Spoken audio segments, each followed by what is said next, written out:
qilingan tavbalarni, istig'forlarni qabul bo'lganligini to'rtta alomati bor. Birinchisi, yomon ulfatlarni tark qilib, solih kishilarga qarab intilayotgan bo'lsa.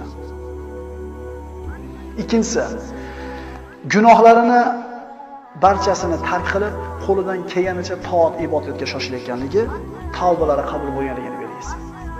Uchinchisi, qalbidan dunyo muhabbati ketib, unda oxirat qayg'usi paydo bo'lishi. Agar shu sifat bor bo'lsa, insonning tavbalari, istig'forlari to'g'ri bo'layotganligi belgi. To'rtinchisi, biz hozir qilgan tavbalaringizni to'g'ri bo'layotganligini bilish mumkinmi desa, mumkin deb turib 3 tasiga javob berdik.